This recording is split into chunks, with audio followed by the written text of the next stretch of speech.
नमस्कार, मैं हूं अंजना ओम कश्यप। आज का दंगल हिजाब पर। क्लासरूम में हिजाब बैन किए जाने के सवाल पर देश की सबसे बड़ी अदालत में एक राय नहीं बन पाई। कर्नाटक में क्लास के अंदर हिजाब पर बैन लगाया गया। कर्नाटक हाईकोर्ट ने इस बैन को सही ठहराया था, लेकिन उस फैसले को सुप्रीम कोर्ट में चुनौती दी गई। सुप्रीम कोर्ट में 2 जजेस की बेंच में 2 राय सामने आई। जस्टिस हेमंत गुप्ता ने इस केस को 11 कसौटियों पर आजमाया और उनका फैसला था कि बैन जायज है। दूसरी तरफ जस्टिस सुधांशु धुलिया का कहना था कि इस मामले में सबसे बड़ा सवाल लड़कियों की शिक्षा का है, इसलिए कर्नाटक हाईकोर्ट का फैसला रद्द किया जाता है। मामला अब चीफ जस्टिस के पास है, जो ज्यादा जजेस वाली नई बेंच में जाएगा। लेकिन इस बीच हिजाब को लेकर मुस्लिम पक्ष की ओर से कई तरह की दलीलें सामने आई हैं। असदुद्दीन ओवैसी जैसे कई मुस्लिम नेता ये कह रहे हैं कि हिजाब पहनना अनिवार्य धार्मिक प्रथा है, इसलिए बैन हटना चाहिए। कुछ मुस्लिम नेता कह रहे हैं कि ये निजता का अधिकार है, और समाजवादी पार्टी के नेता तो कह रहे हैं कि हिजाब नहीं पहना तो आवारगी बढ़ जाएगी। सोचिए इनकी सोच कैसी है। ऐसे में कई अहम सवाल है कि क्या क्लासरूम के अंदर लड़कियों को हिजाब पहनने से रोकने पर उनकी पढ़ाई प्रभावित होने का खतरा है? क्या हिजाब विवाद पर सुप्रीम कोर्ट में एक राय से फैसला नहीं आने पर बैन हटा देना चाहिए? क्या क्लासरूम के अंदर हिजाब पहनने की जिद कानून और संविधान के खिलाफ है? ऐसे कई अहम सवालों पर आज दंगल में चर्चा करेंगे, लेकिन उससे पहले ये रिपोर्ट।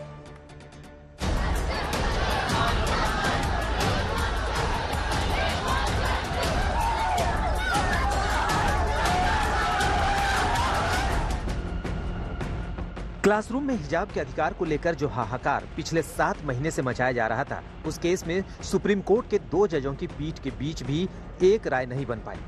अब ये मामला चीफ जस्टिस ऑफ इंडिया के पास भेजा गया है। अब ये तो तय है कि बड़ी बेंच को ये मामला जा रहा है और बड़ी बेंच इस मामले की सुनवाई करेगी। चीफ जस्टिस तय करेंगे कि बेंच का कंपोजिशन क्या होगा, कौन कौन से जज इसमें बेंच में शामिल होंगे, और इसके साथ ही वहां क्या 3 जजों की बेंच इसकी सुनवाई करेगी या 5 जजों की बेंच सुनवाई करेगी। इन सारी चीजों को लेकर अभी संशय बना हुआ है। सुप्रीम कोर्ट में हिजाब मामले की सुनवाई जस्टिस सुधांशु धुलिया और जस्टिस हेमंत गुप्ता की पीठ ने की। दोनों जजों ने अपने अपने फैसले के तर्क भी बताए। जस्टिस हेमंत गुप्ता ने केस को 11 प्रश्नों की कसौटी पर आजमाया। क्या इस अपील को सबरीमाला केस के साथ सुना जाना चाहिए? क्या स्कूल प्रबंधन को यूनिफॉर्म तय करने का अधिकार है?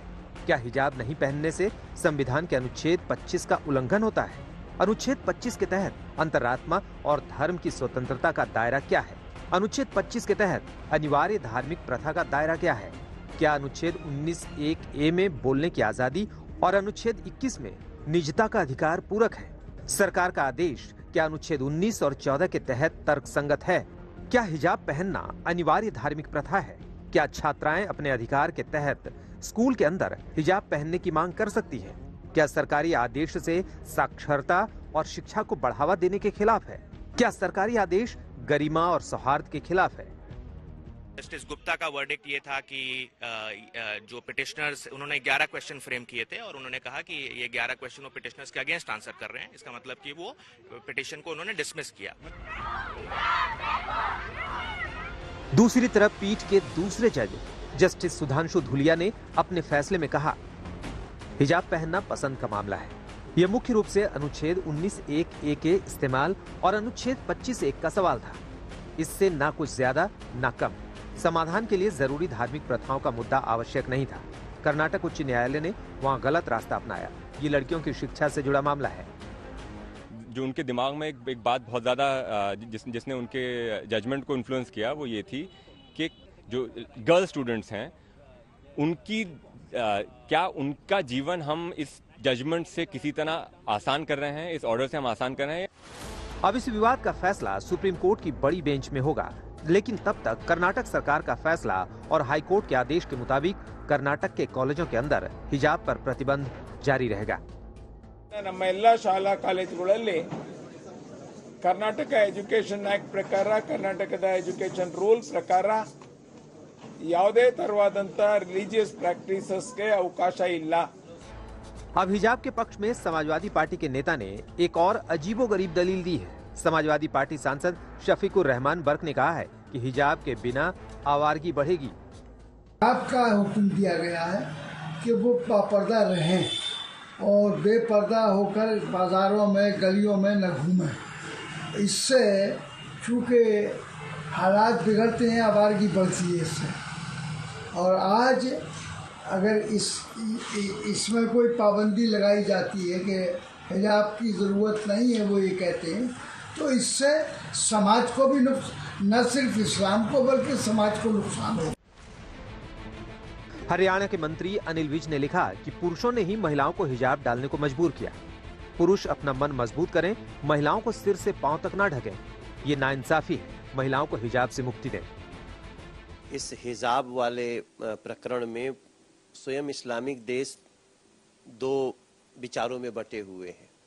वहां भी कई देश समर्थन कर रहे हैं, कई देश इनको नहीं चाह रहे हैं। अच्छी बात यह है कि देश में कोर्ट चिंता कर रही है इस विषय का। हम भी समझते हैं विषय बहुत गंभीर है। आमतौर पे हम सभी को ये जरूर रहता है कि हमें स्कूल यूनिफॉर्म का सम्मान करना चाहिए।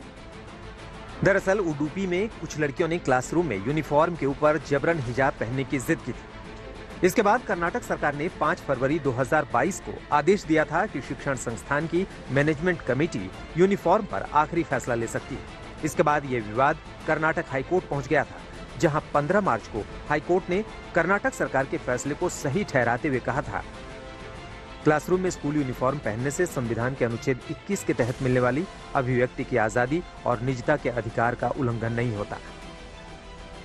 हाईकोर्ट ने हिजाब को अनिवार्य धार्मिक प्रथा भी नहीं माना था, लेकिन मुस्लिम पक्ष का मानना है कि हिजाब धार्मिक रूप से अनिवार्य है।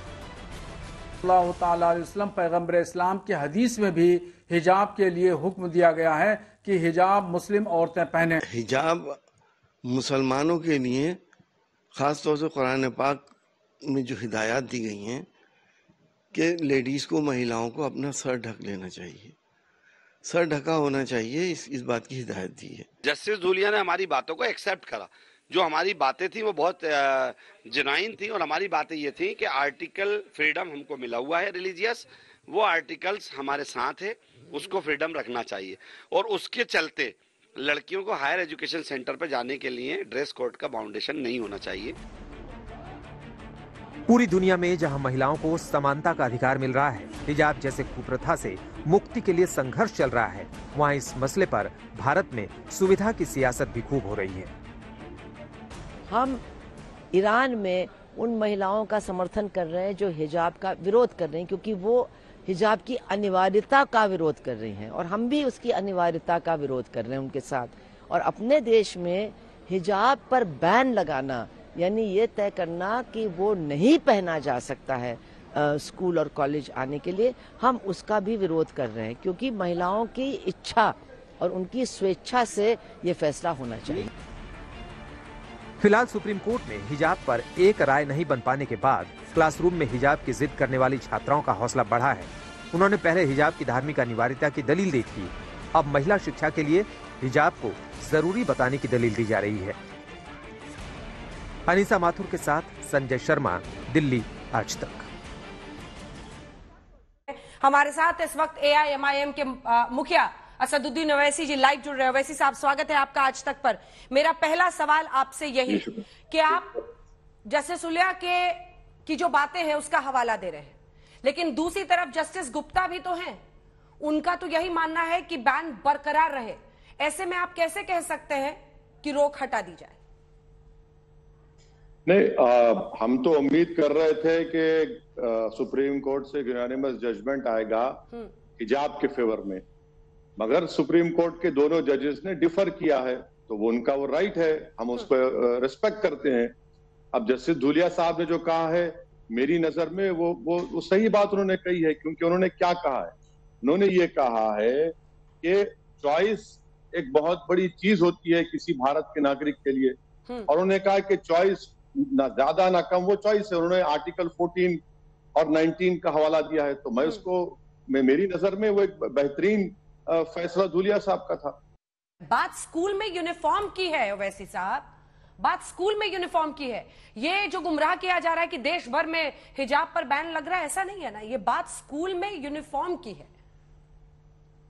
नहीं, देखिए, अगर आप यूनिफॉर्म में एक सिख लड़के को टर्बन पहनने की इजाजत देंगे आप स्कूल में एक हिंदू लड़की को विभूति, सिंदूर और मंगलसूत्र भी अगर पहनना चाहे तो पहनने की इजाजत देंगे, मगर आप एक स्कूल में एक मुस्लिम लड़की को हिजाब पहनने की इजाजत नहीं देंगे, तो वो राइट टू इक्वालिटी के खिलाफ है और वो आर्टिकल 19 के भी खिलाफ है, वो राइट टू चॉइस के भी खिलाफ है। हम ये कह रहे हैं कि जो भारत के कर्नाटका के स्कूलों में जो बच्चे जाते हैं स्कूल पढ़ने के लिए, अगर वो एक दूसरे रिलीजन की प्रैक्टिसेस को नहीं देखेंगे तो वो दुनिया का कैसा सामना करेंगे, वो कैसे भारत की इस डाइवर्सिटी को कैसे एक्सेप्ट करेंगे। और फिर उनकी नजर में ये होगा कि देखो मुसलमान लड़कियां हिजाब नहीं पहन सकती तो उनकी नजरों में मुसलमान लड़कियां कम नजर आएंगी उनको। यही बच्चे कल भारत का मुस्तकबिल है, इस देश को लेकर आगे जाएंगे। तो ये तो और जरूरी है कि उस स्कूल में वो सब रिलीजन को देखें, डिसएग्री जरूर करें मगर महसूस तो करें, जैसा कि मैंने अपने स्कूल में देखा था और आज भी हम देखते हैं। तो इसीलिए हम कह रहे हैं कि आप जब दूसरे रिलीजन के प्रैक्टिसेस को अलाउ कर रहे हैं तो आप इसको क्यों नहीं अलाउ करेंगे। जहां सवाल हिजाब एसेंशियल है या नहीं, मैं आपको बता रहा हूं कि ये कर्नाटका हाईकोर्ट का जजमेंट बिल्कुल गलत था। अब मिसाल के तौर पर कुरान की आयत है कि ला इकरा फिद्दीन, कि रिलीजन में जबरदस्ती नहीं है, वो रिलीजन एक्सेप्टेंस में है, हिजाब के मामले में नहीं है। हिजाब के मामले में सूरह अहज़ाब की आयत है और वो मुस्लिम लड़कियां उस कुरान की आयत को अल्लाह का कलाम समझकर उसको एक्सेप्ट कर रही है। बाज मुस्लिम लड़कियां नहीं पहनती, उनका राइट टू चॉइस है। सिखिज्म में टर्बन एसेंशियल है। आज आप पहली बार मुझे लगता है ऑन रिकॉर्ड कह रहे हैं, नहीं सुनिए सर एक सेकेंड, आप कह रहे हैं हिजाब एसेंशियल है। The main thrust of my judgment is the entire concept of ERP was not essential to the dispute. The High Court took a wrong path.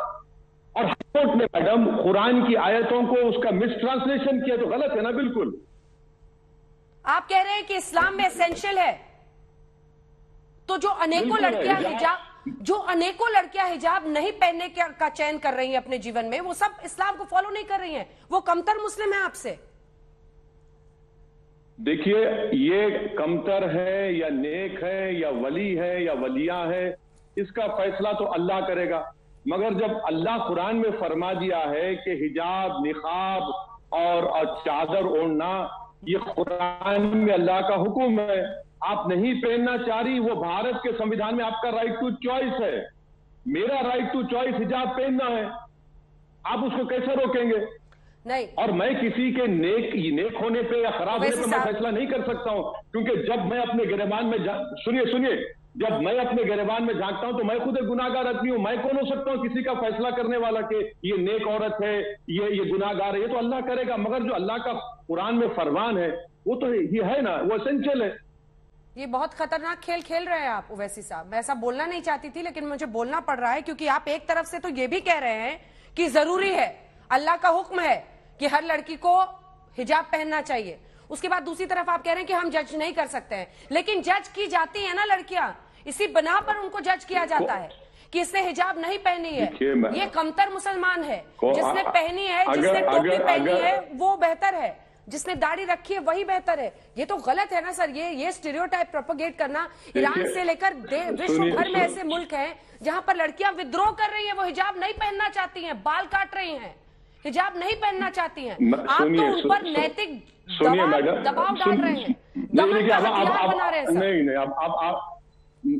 देखिए मैडम, मैं आपको कह रहा हूं कि आप मुझे लेक्चर दे रही हैं, मुझे लेक्चर मत दीजिए, आप सवाल करिए ना मेरे को, आपकी राय हो सकती है।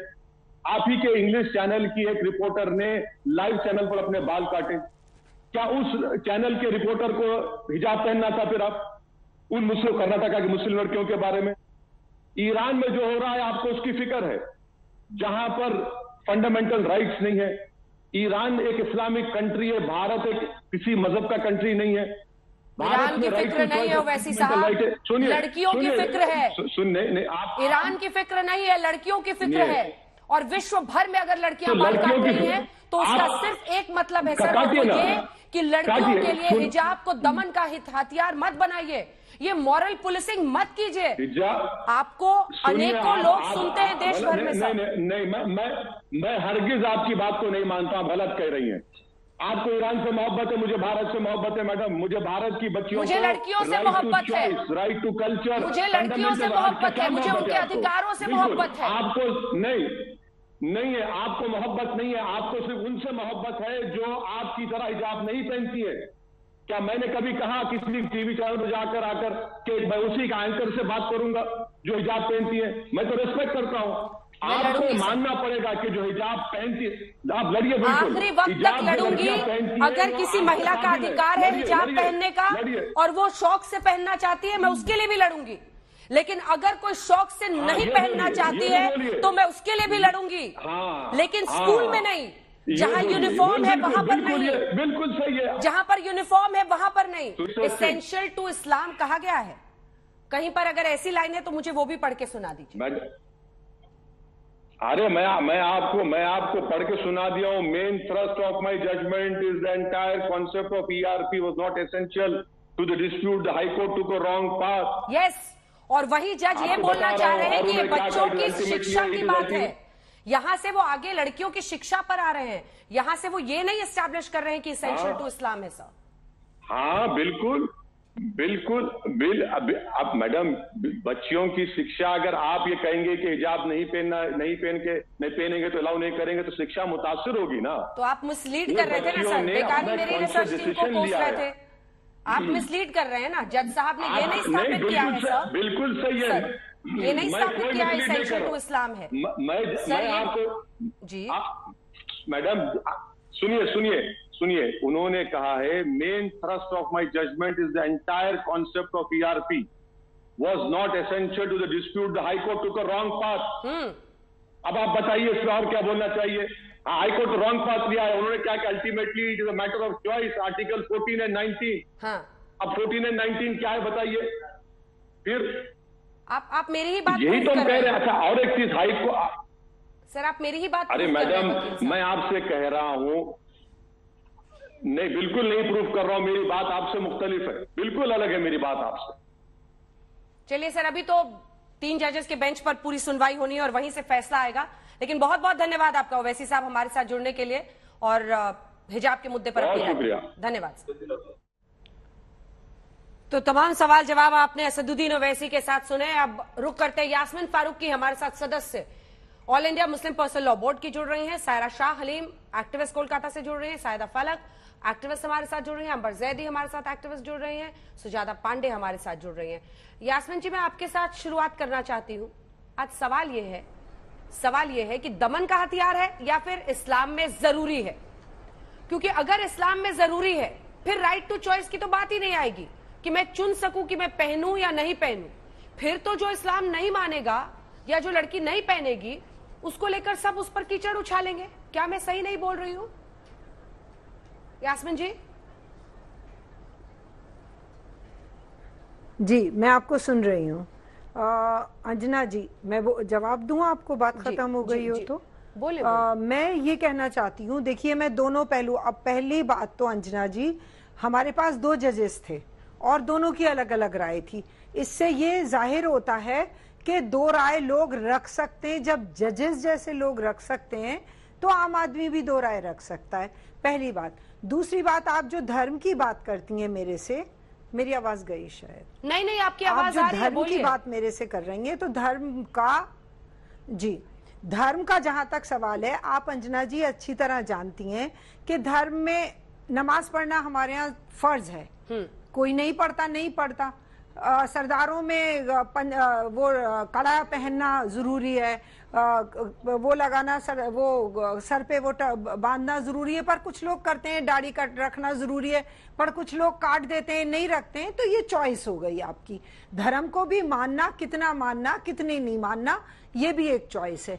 अब आप आइए चॉइस पे। तो देखिए, मैं ईरान की अभी आप बात कर रहे हैं बार बार, मैं ईरान में भी, वहां पे तो लॉ है, वहां कानून है कि हिजाब पहनना जरूरी है, फिर भी औरतें उसके अगेंस्ट आ रही हैं।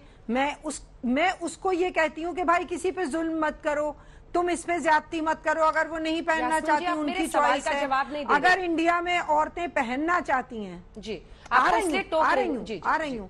अगर इंडिया में, हाँ कोई बात नहीं, इंडिया में अगर लड़कियां हिजाब पहनना चाहती हैं, जो भी नहीं पहनना चाहती, देखिए मैं आपको एक इसका छोटा सा उदाहरण दे दूं।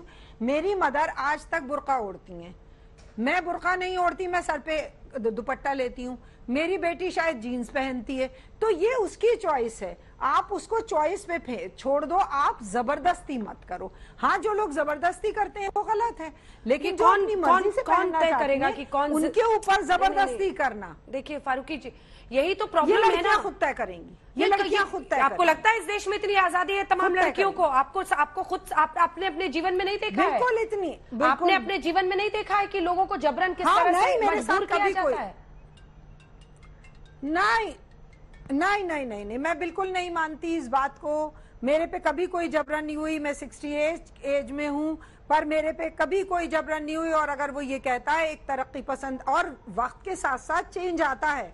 आज आपको वो पढ़ी लिखी एजुकेटेड लड़कियां हैं जो एहतजाज कर रही हैं, वो कोई रूढ़िवादी या उस तरह की जाहिल गांव की औरतें तो लड़कियां थोड़ी हैं जो एहतजाज कर रही हैं खड़े होके, वो सब पढ़ी लिखी हैं और जवाब जल्दी से पहनना चाहती हैं हिजाब। इतने से हिजाब के लिए क्यों प्रॉब्लम है? जैदी जी, वो कह रही कभी उन्होंने उन पर दबाव नहीं हुआ। देखिए अंजना जी, बहुत जरूरी बात यह है कि सिर्फ एक मुझे आजादी है या यास्मीन जी को आजादी है, इसका मतलब ये नहीं है कि भारत में जितनी भी महिलाएं हैं उनको सबको हमारी जैसी आजादी और उतनी छूट मिली हुई है कि अपनी मर्जी से वो ये चयन कर सकती है कि उनको बुर्का, हिजाब या किस तरह के कपड़े पहनने। तो ये कहना कि नहीं सबका एक जैसे हालात और एक जैसे उसमें सर्कमस्टेंसेस में जी रही, ये मुझे लगता है कि बहुत ही बेईमानी बात हो जाएगी, क्योंकि हम सब जानते हैं कि मुस्लिम महिलाएं किस स्थिति से, किस मुश्किल से पढ़ने के लिए बाहर निकलती हैं। उनके ऊपर बुर्का, हिजाब, रिलीजियस प्रैक्टिस को असेंशियल मानते हुए उनके ऊपर थोपा जाता है कि अल्लाह ने बहुत जरूरी कहा है, अगर आप बुर्का हिजाब नहीं पहनेंगे तो आप दोज़ख में जाएंगे और आप गुनाह कर रहे हैं, और अगर आप नहीं पहनेंगे तो आपके साथ साथ आपके माँ बाप और पूरा खानदान आपकी वजह से दोज़ख में जाएगा। तो इस तरह के डर मुस्लिम महिलाओं पर, बच्चियों पर लादे जाते हैं, और उस डर की वजह से मुस्लिम महिलाएं बुर्कों की इस कैद में बन जाती हैं, और ये सारी प्रैक्टिस, ये रिग्रेसिव सोच महिलाओं पर लाद दी जा रही है धर्म के नाम पर। हाँ। अफसोस की बात यह है कि इसको जस्टिफाई किया जा रहा है उन लोगों की तरफ से जो लोग खुद संपन्न है, पढ़े लिखे और सारी अच्छाई और ठीक है, मैं लौट रही हूँ आपके पास। आ रही हूँ फारूकी जी, एक सेकंड रुक जाइए बस। एसटी हसन साहब हमारे साथ जुड़ गए हैं, सांसद है समाजवादी पार्टी के। और सांसद जी, एक दूसरे सांसद महोदय ने समाजवादी पार्टी के जो कहा है वो कितना शर्मनाक है सर। वो कह रहे हैं कि लड़कियों को, बर्क साहब की बात कर रही हूँ, कह रहे कि लड़कियों को हिजाब में रहना चाहिए, पर्दे में रहना चाहिए, नहीं तो आवारा घूमेंगी सड़कों पर, आवारा घूम। इसी के खिलाफ तो लड़ाई है। ये जो मॉरल पुलिसिंग होती है हसन साहब, कि जिसने हिजाब नहीं पहनी उसका चरित्र कमतर है, वो कम मुसलमान है। हसन साहब, देखिए मुझे एग्जैक्टली नहीं मालूम कि उन्होंने क्या कहा है। सुनाऊं आपको? अब ये उनकी पर्सनल राय हो सकती है। नहीं, आप सही कह रही हैं, जो उन्होंने कहा होगा उनकी पर्सनल राय हो सकती है। हमारे बुजुर्ग नेता हैं। पर्सनल राय नहीं हो सकती ना सर, लड़कियों के लिए ऐसी टिप्पणी पर्सनल राय कैसे हो सकती है? आपको कम से कम उसकी निंदा करनी चाहिए हसन साहब। हसन साहब, निंदा तो करिए कम से कम। वो उस जमाने के लीडर हैं। 80 साल पहले क्या होता था हालात में, उनकी वो 90 से ऊपर वाले लीडर हैं। अब जमाने बदलते हैं, हर 20-30 साल में तहजीबें बदलती हैं, कल्चर बदलते हैं, वो हालात के हिसाब से लोग भी बदल जाते हैं। तो उन्होंने अपने कंटेक्स्ट में कहा होगा, अगर कहा था, जाहिर है वो उनकी अपनी राय है। लेकिन जहाँ तक हिजाब का सवाल है, किसी को किसी पे जबरदस्ती नहीं करनी चाहिए कि कोई पहने या कोई हटाए। हिजाब को क्यों हटाने की जिद की जा रही है? अगर एक बच्ची ड्रेस पहनकर ऊपर अपने सर ढके हुए है तो क्या प्रॉब्लम है? आखिर बच्चे आते हैं, पगड़ी लगा के भी आते हैं, कड़ा पहन के भी आते हैं, जनेऊ बांध के भी आते हैं, कोई तिलक लगा के आता है, कोई दाढ़ी रख के आता है, कोई टोपी पहन के आता है। तो ये तो आप कह रहे हैं कि साहब वो अलग होंगी, सारे अलग है, सब पहचान हो जाती है सब बच्चों की, कौन किस मजहब का है। तो ये बड़ी इलॉजिकल चीज लॉजिक दी जा रही है कि साहब वो सब एक से वो हो जाएंगे। तो मेरा तो कहना यह है कि देखिए, हर मजहब ने महिलाओं पे पाबंदियां लगाई थी। हिंदू मजहब में भी बहुत सी पाबंदियां हैं, और इस्लाम में भी अल्लाह पाक ने कुरान में फरमाया है कि आप अपना सर ढकें और अपनी चादर डाल लें। और हिंदू मजहब में भी मैं आपको बता दूं, अगर आप सुनना चाहें तो, ये ऋग्वेद पेज नंबर 926 अष्टम मंडल, इसमें ये लिखा है कि स्त्री सदैव विनम्रता से आचरण करे वो कभी उदित ना हो, साथ ही लंबा लज्जा का भाव लेकर वो चले फिरे, वो कभी निर्जल ना हो, उसके शरीर के सभी अवयव अच्छी तरह ढके रहें। स्त्री का यदि कोई भाग खुला रहेगा तो उसे देखकर पुरुषों के मन में कुभाव जागेगा और कामना वासना उत्पन्न होगी। अतः स्त्रियों के शरीर के सभी अवयव ढके रहें। हसन साहब, कहाँ व्हाट्सएप यूनिवर्सिटी से पढ़ रहे हैं या वाकई ऋग्वेद पढ़ने लगे हैं आजकल आप?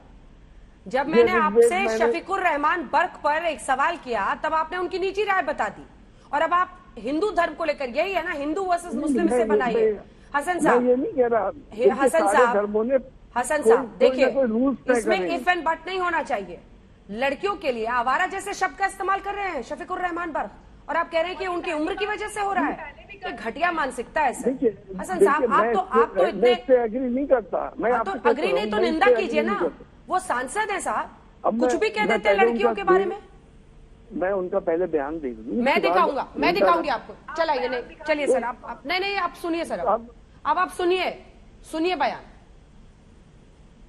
ये ईमानदारी से एक मजहबी मामला है, इस्लाम का मामला है। इस्लाम के अंदर मतलब ये कि जवान बेटियां और जो हैं वो है औरतों के लिए हिजाब का हुक्म दिया गया है कि वो बापर्दा रहें और बेपर्दा होकर बाज़ारों में गलियों में न घूमें। इससे चूँकि हालात बिगड़ते हैं, आवारगी बढ़ती है इससे। और आज अगर इसमें कोई पाबंदी लगाई जाती है कि हिजाब की ज़रूरत नहीं है, वो ये कहते हैं, तो इससे समाज को भी न सिर्फ इस्लाम को बल्कि समाज को नुकसान होगा। अब कोई बहाना नहीं चलेगा हसन साहब। देखिए, इन्होंने कहा आवारगी बढ़ती है, ये नहीं कहा कि वो लड़कियां आवारा हैं, आवारगी बढ़ती है। और आज के इस दौर में आप देख रही हैं बेगैरती, बेहयाई और यानियत की शबाब पर है। हाँ। लिविंग रिलेशनशिप हमने जायज कर दिया, होमोसेक्सुअलिटी जायज कर दिया।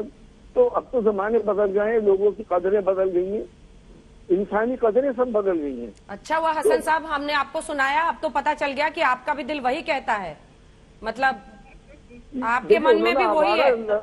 आवारगी बढ़ेगी, लड़कियों पर ओनस है, वो सिर से पैर तक ढक लेती है, तो क्या उनके खिलाफ अपराध नहीं होता है?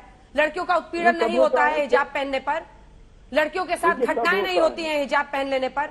कौन सी मानसिकता को आप बढ़ावा दे रहे हैं? आप इस देश के माननीय सांसद हैं, इस देश की संसद में बैठते हैं आप। लड़कियों की आपको आवाज उठानी चाहिए, तो आप कह रहे हैं कि लड़कियों के कपड़ों की वजह से लड़के आवारगी करते हैं। ये शर्मनाक है सर। या बस आप कह रहे हैं, आप डिफेंड कर रही है ना, आप डिफेंड कर रहे हैं ना हसन साहब, आप डिफेंड कर रहे हैं ना, आप डिफेंड कर रहे हैं हसन साहब को। या तो निंदा कीजिए उनके बयान की। रुक जाइए जैदी जी, अंबर जी रुक जाइए, अंबर जी एक सेकंड रुक जाइए सर। मैं तो आपसे बोल रही हूँ कि आप डिफेंड क्यों कर रहे हैं? आपने कहा ना आवारगी बढ़ गई है, आप कह रहे हैं आवारगी बढ़ गई है, होमोसेक्सुअलिटी को हमने स्ट्रीमलाइन कर दिया है और जायज ठहरा दिया है। उनका नजरिया है, आवारगी बढ़ने का नजरिया उनका है, मेरा नहीं है। तो निंदा कीजिए ना उनकी, हिजाब लगाती। इसीलिए तो हसन साहब मैं बस इतना कह रही हूँ, निंदा कीजिए ना कम से कम। मुझे पता है कि आप क्या कार्रवाई करेंगे उनके खिलाफ, लेकिन निंदा तो कर। गलत है, गलत बोला मैंने कह तो दिया, मैं सहमत नहीं हूँ, गलत है, और क्या कहूँ? मेरे बुजुर्ग हैं भाई, आप इस कम से कम ये तो सोचिए कि जो मैं कह रहा हूँ उस पर तो ध्यान दीजिए। लेकिन सर इस देश की संसद में बैठने वाले लोग अगर ऐसी सोच रखेंगे तो अपनी बेटियों को बचाना पड़ेगा ना, ये प्रश्न पूछना पड़ेगा ना कि ये शफीकुर रहमान बर्क साहब ऐसी बयान देते क्यों हैं?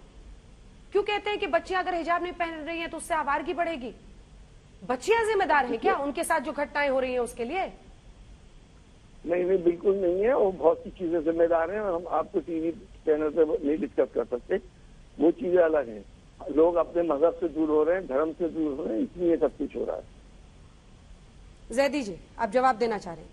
जी अंजना जी, मैं यहाँ पे ये कहना चाह रही हूँ कि इनकी पार्टी की तरफ से या फिर हम इनके शफीकुर रहमान बर्क की बात कर लेते हैं। इस तरह की आवारगी का इल्जाम उन्होंने बच्चियों पर पहली बार नहीं लगाया है। जब शादी की समान उम्र को लेकर सरकार की तरफ से बात उठी थी, कोर्ट का फैसला आया था, तब भी उन्होंने यही बात कही थी कि अगर शादी की उम्र बढ़ा दी जाएगी तो लड़कियां आवारा हो जाएंगी, या फिर अगर जो महिलाओं के साथ जिस इस तरह के अपराध होते हैं, सेक्सुअल क्राइम्स होते हैं या रेप की घटनाएं हुए, तो इनकी पार्टी की तरफ से ये बात कही गई। हालांकि अब मुलायम सिंह यादव जी अब इस दुनिया में नहीं है, उनका बड़ा सम्मान है, लेकिन उन्होंने ये बात कही थी कि लड़के हैं, लड़कों से गलती हो जाती है। तो महिलाओं के ऊपर हो रहे अपराध और उनके साथ अगर कुछ तरह की इस तरह की घटनाएं होती है तो उसका जिम्मेदार ये महिलाओं को ही मानती है। तो ऐसे लोग जो संसद में जाकर पब्लिक की बात रखते हैं, तो आप उनसे क्या उम्मीद लगाएंगे और आने वाली जनरेशन के लिए आप क्या मैसेज दे रहे हैं? हसन साहब, महिलाएं आज हसन साहब एक छोटा सा जवाब, फिर आपका चाहते हैं। ठीक है हसन साहब, छोटा सा जवाब। देखिए, मैंने तो अंजना जी कुरान पाक का भी हवाला दिया, मैंने ऋग्वेद का भी हवाला दिया जी। हम सब धार्मिक लोग हैं। टीवी पे बैठ के हम कितनी बड़ी बड़ी बातें कर लें, और हम सबको ये मालूम है कि यहाँ से जाने के बाद हमारे पल पल का हिसाब होना। तो जो हमारे लिए रूल्स रेगुलेशन वहां से बने, अब कोई करता है कोई नहीं करता, ये वो जाने, जो नहीं कर रहा है वो जाने, वो अपने मालिक को जवाब देगा, जो करता है वो जवाब देगा। ये जरूरी है कि बेगैरती, बेहयाई और निर्लजता हमारे सोसाइटी में नहीं होनी चाहिए। हम कैसे शब्द कह रहे हैं आप, बेहयाई, निर्लजता, ये लड़कियों की जिम्मेदारी है क्या ये सब रोकने की? कैसे बात कर रहे हैं आप? सांसद हैं, इस देश की संसद में बैठते हैं साहब। अरे आप फिर तो मरो नहीं, मैं कह रहा हूँ ये चीजें नहीं होनी चाहिए समाज में। आपने कहा बेहयाई है, निर्लजता है, क्या मतलब था आपका? मैं आप ही को मौका देती हूँ। हाँ, मतलब ये था कि ये लिविंग रिलेशनशिप क्या है, क्यों रिकॉग्निशन दिया हमारी सोसाइटी ने इसे? होमोसेक्सुअलिटी क्या है? ये बेहयाई नहीं है, बेगैरती नहीं है। ये मिस जैदी प्लीज बीच में मत बोलिए, आवाज नीचे कीजिए। हाँ, क्या है बेहयाई? क्या है? हिंदुस्तान की तहजीब है। क्या है? मैंने आपसे ये कहा ना कि ये सब कुछ जो हो रहा है ये सब नहीं होना चाहिए। हम सब धार्मिक लोग हैं। बेहयाई और बेशर्मी क्या है जो आप देख रहे हैं? क्या है ये लिविंग रिलेशनशिप क्या है? हाँ। ये होमोसेक्सुअलिटी क्या है? क्या ये सब बताया? क्या ये हमारे धर्म इस बात की इजाजत देते हैं? हम क्यों रिकॉग्नाइज कर रहे हैं इन चीजों को आज? अब आप कानून और संविधान के भी खिलाफ बोलेंगे? नहीं, हमने पार्लियामेंट में उठाई है ये आवाज, इसे बैन होना चाहिए। या हमारी तहजीब नहीं है, हिंदुस्तान की तहजीब नहीं है ये। अब आप कुछ भी समझ लें। अब आप हिजाब को लिविंग रिलेशनशिप से जोड़ रहे हैं, अब आप लिविंग रिलेशनशिप और होमोसेक्सुअलिटी से हिजाब को जोड़ रहे हैं। आप देख रहे हैं, आप क्या बोल रहे हैं, आप सुन रहे हैं अपने आप? अभी आप बेगैरती, बेहयाई की बात कर रही थी, अब आपने हिजाब को जोड़ दिया। ऐसे शब्द तो सर आपके वोकैबुलरी में है, मुझे तो समझना पड़ा कि इस देश के माननीय सांसद साहब क्या बोलना चाह रहे हैं। सर आपने वर्ड लाइए सब, वरना ऐसे शब्द हमारी जुबान पे नहीं आते। जमीन पे आइए, जमीन की हकीकतें जानिए। आप तो बहुत ऊंचे बात कर रही हैं। ठीक है, सुजाता जी जवाब दीजिए उनकी बातों को। ठीक है अंजना जी, इनको याद दिला दूं, ये बड़ी चतुराई से निकल रहे थे कि ये वक्त की जी का वक्तव्य हो सकता है, इनके विचार बड़े पाक हैं। तो अभी याद दिला दूं कि गरबे पे इन्होंने ही कहा था कि गरबे में जो औरतें जाती हैं वो अपने जिस्म की नुमाइंदगी और नुमाइश करती हैं, इसलिए गरबे पे जाना बंद होना चाहिए। तो थोड़ा तो सोचा कि इतने बड़े चैनल पे इतनी बड़ी एंकर के सामने इतना झूठ बोल रहे हैं तो थोड़ा पर्दाफाश तो होना चाहिए। साथ ही साथ आपको एसटी हसन जी, मुझे कहते हुए बहुत दुख हो रहा है कि पता नहीं किस जमाने में रहते हैं आप लोग। और एक तो आप औरतों की बात कर रहे हैं और आप मुझे एक बात बताइए कि किस रेफरेंडम के हिसाब से आप मुसलमान, जो भारतीय मुसलमान औरतें हैं, उसका आप नेतृत्व करते हैं या आप उनके नुमाइंदगे हैं, या आपने कोई ऐसा रेफरेंडम सरकारी कराया है जिसमें ऑडिट हुआ है, जिसमें ये प्रमाण है कि भारतीय मुसलमान औरतें जो भी चाहती हैं हिजाब के बारे में, उनकी जो भी राय है, क्या कि वो पहनना चाहती हैं, नहीं पहनना चाहती हैं, स्कूल में जाना चाहती हैं पहन के, नहीं पहनना चाहती हैं, अपने बच्चों को, बच्चियों को, 3 साल की बच्चियों को भी वो हिजाब में लपेट के रखना चाहती हैं, वैसे देश और वैसे संस्थानों में नहीं भेजना चाहती हैं जहां पे हिजाब अलाउड नहीं है, वो किताब को नहीं हिजाब को चुनना चाहती हैं। अगर आपके पास ऐसा कोई भी सर्वे हो, कोई भी रिपोर्ट हो, तो आप प्लीज आज तक पे बता दीजिए। मुझे बड़ी खुशी होगी कि आप उनके नुमाइंदगी को, उनके मत को इस देश के सामने प्रकट करेंगे। प्रॉब्लम यही है अंजना जी कि पहले तो ये मामला खत्म नहीं हुआ है। मामला अभी सिर्फ स्प्लिट वर्डिक्ट आया है, हमको नहीं पता कि ऊंट किस करवट बैठेगा। अभी जो हाईकोर्ट का फैसला था कर्नाटका का, वो अभी भी वैसा ही है। दूसरी बात, आपको ये अवसरवादिता नहीं लगती अंजना जी कि यही सुप्रीम कोर्ट था जब उसने ट्रिपल तलाक पे फैसला सुनाया था, तो यही सारे लोग थे जो कह रहे थे ये तो बैड इन लॉ है, ये तो धार्मिक हस्तक्षेप है। और आज एक जस्टिस धूलिया के कोर्ट ऑब्जर्वेशन को कोर्ट पे कोर्ट किए जा रहे हैं और कह रहे हैं कि यही तो सही रास्ता है। तो ये बता दें कि या तो वो ट्रिपल तलाक का मामला सही हो सकता है, या फिर इसमें जो मामला आएगा चाहे वो किसी भी करवट उठ बैठे वो उसको मानेंगे। तीसरी चीज जो मैंने अभी बोला कि चाहे कितने भी पैनलिस्ट आ जाए अपने वक्तव्य को बोले, मुझे लगता है कि अब 7 महीने से ये पूरा मामला चल रहा है, हम देख रहे हैं वाद विवाद हो रहा है, एक भी नुमाइंदा, एक भी पैनलिस्ट, एक भी पार्टी ने कोई रेफरेंडम नहीं कराया। क्यों नहीं कराया अंजना जी? क्या इस देश में जिन महिलाओं की बात हो रही है उनके मत को जानने का अधिकार नहीं है देश की जनता को कि वो क्या चाहती हैं? क्योंकि जिन महिलाओं से मैं मिलती हूँ, जिन महिलाओं से आप मिलती हैं, शायद जिस महिलाओं से अंबर मिलती हैं, वो महिलाएं तो हिजाब को ठीक है। सादा फलक जी, ठीक है, मैं लौट रही हूँ आपके पास। उनके लिए तो बिल्कुल सादा फलक जी देखिए, जो प्रश्न है वो मूलतः ये है कि एक तो लड़कियों पर ये दबाव बनाया जाता है। आपने सुना ही, कह रहे हैं ओवैसी साहब कि ये जरूरी है इस्लाम में। जरूरी का मतलब फिर क्या होता है? जिसने नहीं पहना वो नहीं मान रहा है इस्लाम को, और फिर लड़कियों पर दबाव बनता है, तो फिर उनकी चॉइस रह कहां जाती है सैयदा जी? अंजना जी, इतनी सिंपल सी बात है, हम लोग बहुत बार समझा चुके हैं, इस्लाम में हिजाब इज नॉट अ चॉइस। हिजाब कंपलसरी है, हिजाब एसेंशियल प्रैक्टिस है, ये बराबर बिल्कुल सही बात है। लेकिन उसके बाद अब आपका रिलीजन फॉलो करो या ना करो, ठीक से वो आपकी मर्जी, आपकी चॉइस है ना। बहुत सारी चीजें कंपलसरी होती है, उनको करना या नहीं करना तो आपकी चॉइस होती है। अरे भाई, तो स्कूल में बिंदी, सिंदूर, टीका वीका और कड़ा, पगड़ी सब तो अलाउड है, तो फिर हिजाब क्यों नहीं? सारा शहली स्कूल बोल रहे हैं, स्कूल यूनिफॉर्म में हर चीज तो अलाउड है, सिर्फ हिजाब से प्रॉब्लम क्यों? जी सैयदा जी, आ रही हूँ आप ही की बात को बोलिए, अभी बात करने दें। मैं बहुत बोलिए, 50 मिनट से वेट कर रही हूँ प्लीज। हाँ, तो मैं ये कह रही हूँ कि सबसे पहले जो है नारी का जो अधिकार है और या फिर धर्म का अधिकार है, वो सब मानव अधिकार है, सब अपने अपने तरफ से मानव अधिकार है।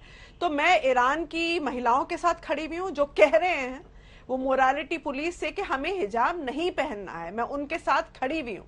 लेकिन यहाँ पे हिंदुस्तान में कुछ कॉलेजेस में हमने देखे, जैसे कर्नाटका में, जो यहाँ पे जो स्टूडेंट्स हैं वो बाकायदा बोले जा रहे हैं कि हम लोगों को किसी ने फोर्स नहीं की, कोई जोर जबरदस्ती नहीं की, लेकिन हम हिजाब पहनना चाह रहे हैं।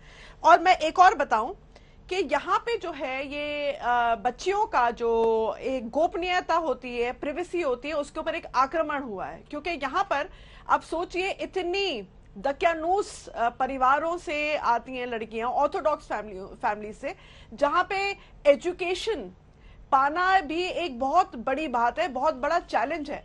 वहां पे ये जो मर्दाने जो होते हैं, जो मर्द होते हैं, जब ये अपनी बेटियों बच्चियों को भेजते हैं स्कूल, वो उनको उनके जो है जहन में ये बात रहती है कि हमारी जो बच्चियां हैं वो महफूज है, क्योंकि वो ढकी ढकाई है, पर्दा है। अब ये मैं फिर से इस बात पे जोर दे रही हूँ, मैं यहाँ पे पर्दा का कोई वो नहीं कर रही, क्या कहते हैं, सपोर्ट या कुछ, लेकिन मैं ये कह रही हूँ कि यहाँ पे महिलाओं की एक एजेंसी होनी चाहिए, उनका एक फ्री विल होना चाहिए, उनका चॉइस होना चाहिए, और उस चॉइस को हमें आदर और सम्मान हमें जो है देना चाहिए। क्योंकि चाहे वो ईरान की महिलाएं हैं जो लड़ रही है कि भैया हमें नहीं पहनना हिजाब, और यहाँ पे भारत की महिलाएं जो कह रही है भैया हम लोग ये अपनी मर्जी से हिजाब पहनना चाह रहे हैं।